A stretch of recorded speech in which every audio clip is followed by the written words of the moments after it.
পাল্লা দাঁড়িপাল্লা যাবে এবার দাঁড়িপাল্লা দাঁড়িপাল্লা বাংলাদেশে মাস্টার রিপন মাস্টার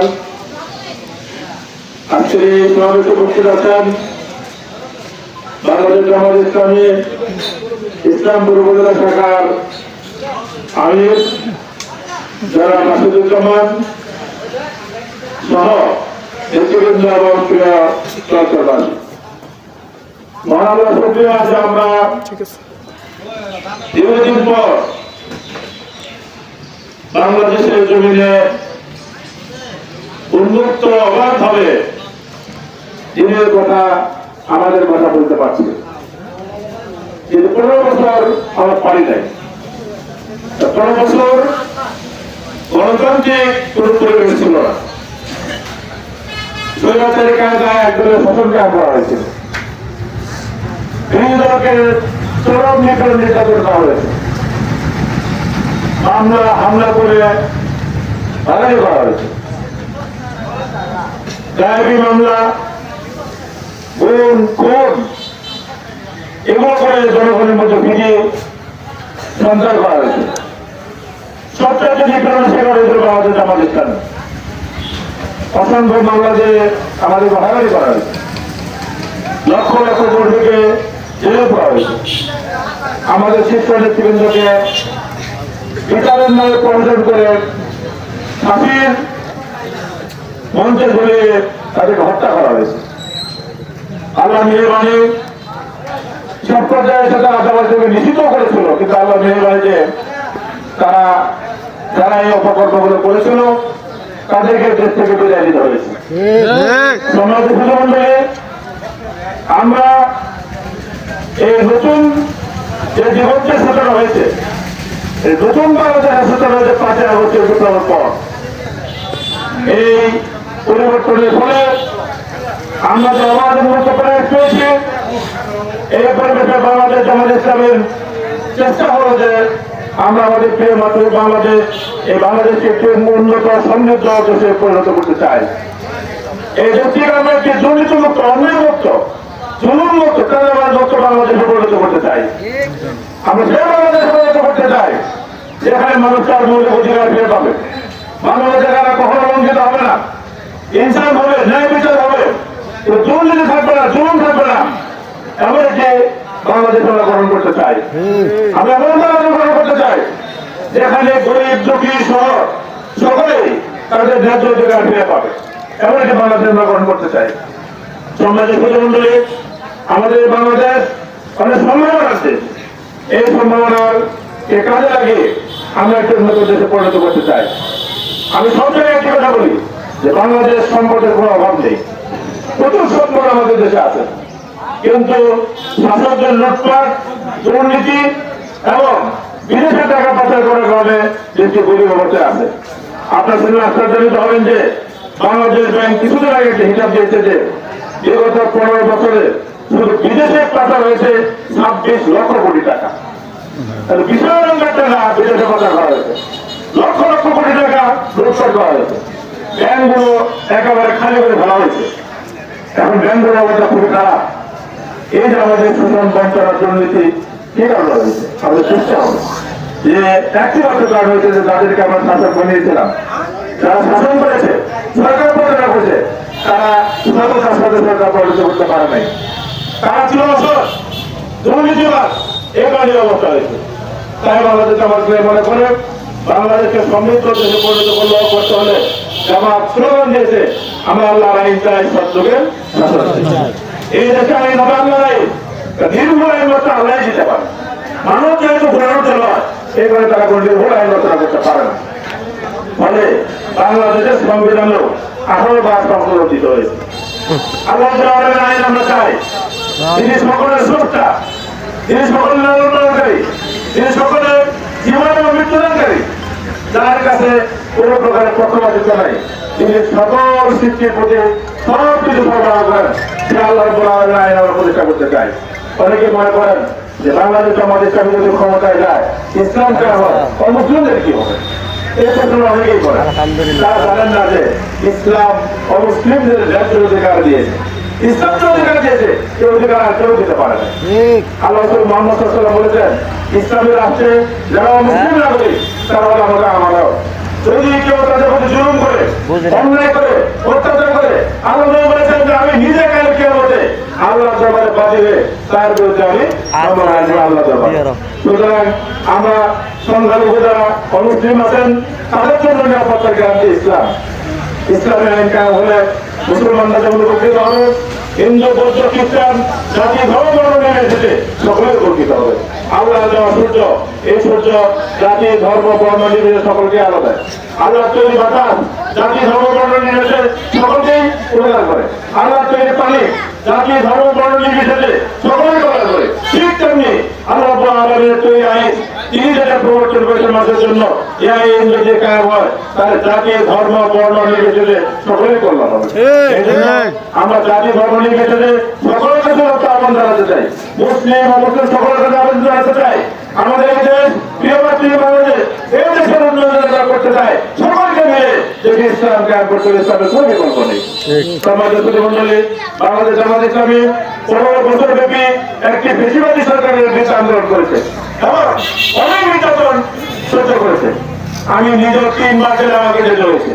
21 জুলাই যখন আন্দোলন চলছিল এ সময় আমাকে অ্যারেস্ট করে 10 দিন ডিমের মধ্যে আমাকে রিমান্ডে রাখা হয়েছিল।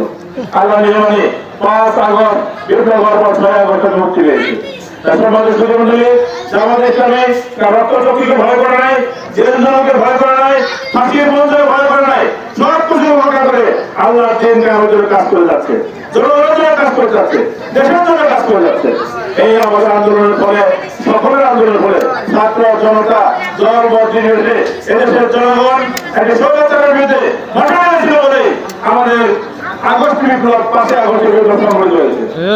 এই বিপ্লব সংগঠিত হওয়ার পর একটি সম্ভাবনার দ্বার উন্মোচন হয়েছে। আমরা দাবি করছি যে সকল জায়গায় ধ্বংস করা হয়েছে তার এক নম্বর হলো মানুষের ভোটাধিকারকে ধ্বংস করা হয়েছে। একেবারে শেষ করে রাখছে নির্বাচন ব্যবস্থাটাকে। কোন কোন সময়ে দিনের ভোট রাখা করা হয়েছে, কোন কোন সময়ে ভোটাধিকার নির্বাচন করা হয়েছে, কোন কোন সময়ে আমি আর দামি প্রার্থীতে নির্বাচন করা হয়েছে। এইভাবে এই দেশের জনগণ 3টি নির্বাচনে কোনো ভোট দিতে পারে নাই, ভোট দেওয়ার কোনো সুযোগ তৈরি হয় নাই। আলহামদুলিল্লাহ আমরা এখন ভোট দেওয়ার সুযোগ তৈরি করার একটা সম্ভাবনা দেখছি। তাই জামাত ইসলামী মনে করেন বাংলাদেশকে যদি একটি সঠিক কাজে প্রবাহিত করতে হয়, গণতান্ত্রিক কাজে প্রবাহিত করতে হয়, তাহলে নির্বাচন ব্যবস্থা সহ সকল ব্যবস্থার সংস্কার আগে সম্পন্ন করতে হবে। সংস্কার আগে কোনো নির্বাচন হতে পারে না।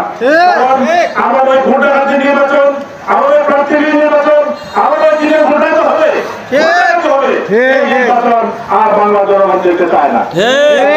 বাংলাদেশ তারা দাবি করেছে অবশ্যই নির্বাচনের ব্যবস্থা সহ সকল ব্যবস্থার সংস্কার সাধন করতে হবে, তারপরে নির্বাচন হতে হবে। অনেকেই বলছেন যে নির্বাচিত সরকার গিয়ে সংস্কার করবে। আমরা বলতে চাই নির্বাচিত সরকার কিন্তু বহুবার ছিল, যারা বলছেন তারাও ক্ষমতায় ছিল, অন্যরাও ক্ষমতায় ছিল। কি সংস্কার আপনারা করেছেন? ভোট কিন্তু হয় নাই, ভোটার কিন্তু হয় নাই। সুতরাং আমার ক্ষমতাকে আপনারা সংস্কার করবেন, এগুলো চলবে না। সংস্কার করে সংস্কার করা নির্বাচনের মাধ্যমে আপনাদের ক্ষমতায় যেতে হবে।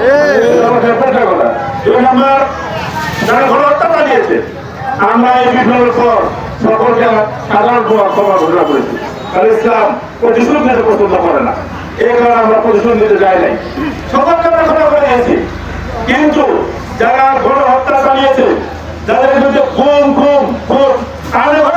যাদের অভিযোগ আছে তাদেরকে ক্ষমা করা যায় না। ক্রাইম করছে, অপরাধ করছে, সুতরাং অপরাধের বিচার হতে হবে। অপরাধের বিচার না করে আমরা নির্বাচনে যেতে পারি না। এদের বাংলাদেশ দাবি করেছে যাকে এই খুন যারা করেছে, গণহত্যা যারা করেছে তাদের বিচার হতে হবে, তারপর আমাদেরকে নির্বাচন করতে হবে।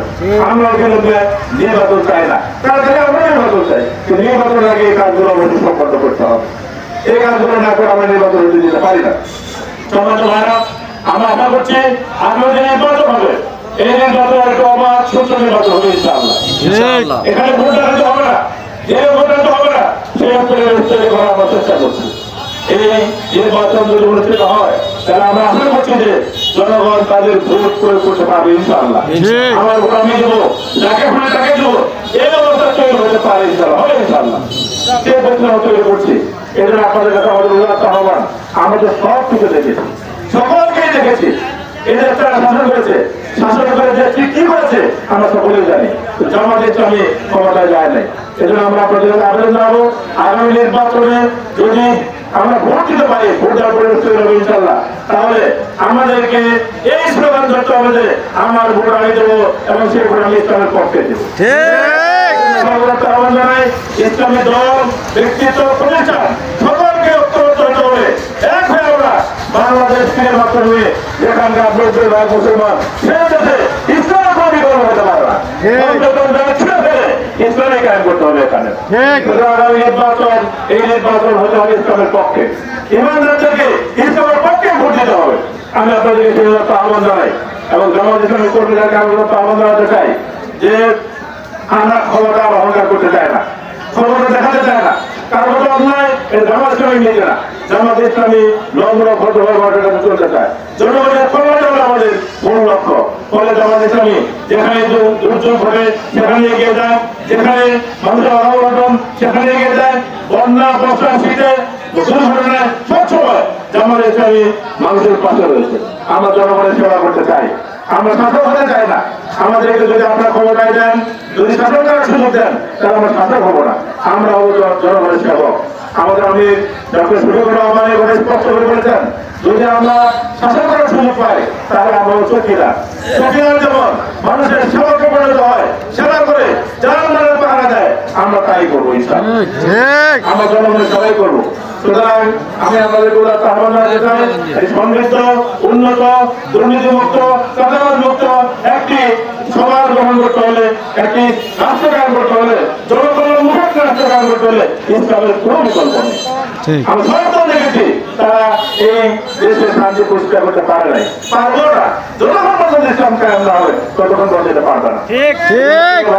সম্মানিত সুধীমন্ডলী আহ্বান জানাচ্ছি, আপনাদেরকে আমি আহ্বান জানাতে চাই, আগামী নির্বাচনে অবশ্যই আমাদেরকে ইসলামের পক্ষে থাকতে হবে এবং সমাজের কর্মীদের বলতে চাই, ঘরে ঘরে ইসলামের দাওয়াত পৌঁছে দিতে হবে, সকলের কানে ইসলামের আওয়াজ পৌঁছাতে হবে এবং আগামী নির্বাচনে ইসলামের পক্ষে জনগণ তৈরির জন্য এখন থেকে বাড়ি বাড়ি গিয়ে জনগণকে বোঝাতে হবে। ব্যবহারের মাধ্যমে ইসলামী বিপ্লবের পক্ষে জনগণ তৈরি করা এখন আমাদের প্রধান কাজ। মনে রাখতে হবে, যদি মানুষের মুক্তি দিতে হয় তাহলে ইসলামের কোনো বিকল্প নাই।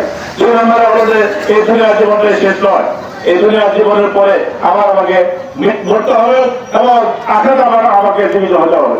সেই জীবনে আমি কল্যাণ পেতে চাই, মুক্তি পেতে চাই, জাহান্নাম থেকে মুক্তি পেতে জান্নাতে পেতে চাই, তাহলে দিন কায়েমের আন্দোলন ছাড়া কোনো উপায় নেই।